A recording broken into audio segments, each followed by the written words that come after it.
থেকে তো রোজা রোজা রাখবি না? রোজা না রেখা উপায় আছে অবশ্যই। কিরে তুই রোজা রাখবি না? কালকের তো রোজা। দেখ এসব রোজা টোজার কথা আমার কাছে কবি না তো। আমার এসব আল্লাহর উপর কোনো ভরসা হয় না, বিশ্বাস হয় না, বুঝছস? কি কস এডি? মুসলমান হয়ে তুই এগুলা কেমনে কর? এই বেটা মুসলমান রোজা রাখে কি করে? পোলাপান সারাদিন ঘরে ঘুমায়, কি করে?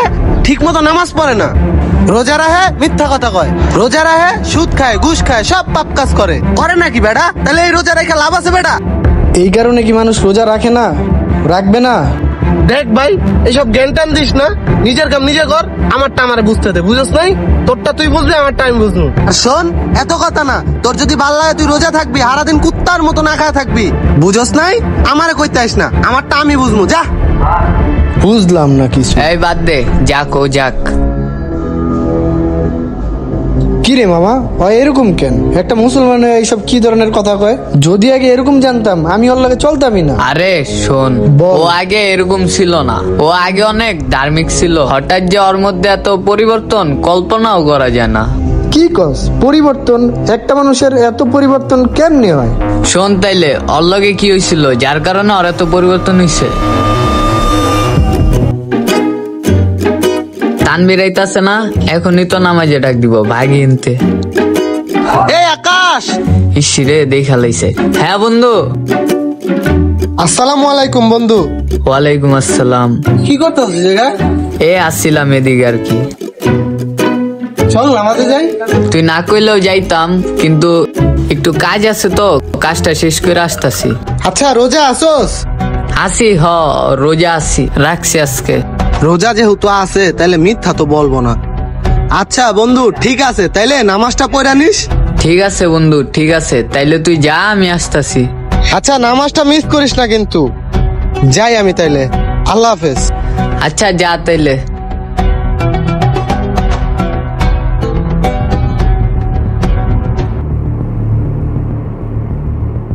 গেছে গা তো মনে হয়।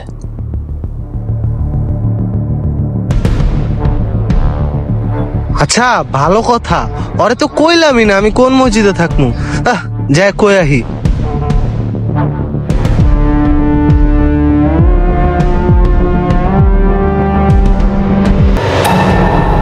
দেখছো অবস্থা, ও আমার কইলো আর রোজা। হায় রে। ইসিরে দেখা লাইছে।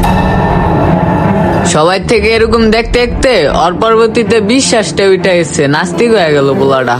না রে, পোলাটার লগে কাজটা ঠিক হয় না। আসলে আমাদের সমাজটাই এমন, খালি পাপের দিকে ধাবিত করে।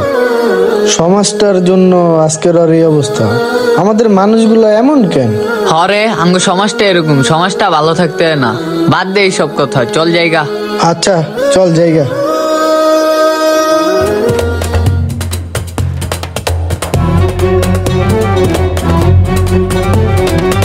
এই বন্ধুরা, এইটা তানবিন না? তাই তো মনে হইতাছে। চল তো সামনে যেয়ে দেখি। আসসালামু আলাইকুম। ওয়ালাইকুম আসসালাম। কি অবস্থা তোর? এই তো আলহামদুলিল্লাহ ভালো, তোদের কি অবস্থা? এই তো আছি আলহামদুলিল্লাহ ভালো। ভালো আছি। কি রে মামা তানবীর, আমার তো বিশ্বাসই হইতাছে না, তোর বেশভূষাল পুরাই চেঞ্জ। ঠিক না রে? হেইডাই তো, তোরে আজকে অনেক সুন্দর লাগতেছে মামা, যাই কস না কস। আমি তো তোরে চিনতেই পারি নাই, কেমনে কি? হঠাৎ তোর বেশভূষা চেঞ্জ, ঘটনা কি? পরিবর্তন যা হইতো সব আল্লাহর ইচ্ছা রে। আসলে কালকে আমি তোদের এখান থেকে যাওয়ার পর রাস্তায় একটা ঘটনা দেখছি, আমার মনে অনেক লাগছে ঘটনাটা রে। আমি একটা অ্যাক্সিডেন্ট দেখলাম, সাথে সাথে লোকটা মারা গেল। আমার তখন মনে হলো যে দুনিয়াটা তো আসলে খুবই ক্ষণস্থায়ী, আমিও তো ওই জায়গায় মরতে পারতাম। তখন আমার কি হইতো, এই যে এত পাপ কামাইতাছি, পাপের তো আমি অনেক শাস্তি পাবো, আর মরার পর কি হয় আমার এটা নিয়ে অনেক চিন্তা আসতেছিল। রাতে যখন আমি বাসায় গেলাম না, আমি স্বপ্নে দেখলাম কি আমি মরে গেছি, আমার অনেক শাস্তি হইতাছে। বিশ্বাস করো আমার কলজানো নাড়া দিয়ে উঠছে। এর লেগে ভাবলাম যে কদিন বাচ্চা আছি এসব পাপ টাপ ছেড়া দিয়া ভালো কাজ করি, আল্লাহর যদি ইচ্ছা হয় একটু শান্তিতে রাখে। এবার বুঝলি তো কেন এত পরিবর্তন হইলো। তাই বলি কি, তোরাও ভালো হয়ে যা বন্ধু, তোরা এসব পাপ কাজ আর করিস না। দিনের পথে আয়, রোজা রাখ, ভালো কাজ কর, চল নামাজটা পড়ে আয়, চল বন্ধু। আচ্ছা ঠিক আছে চল।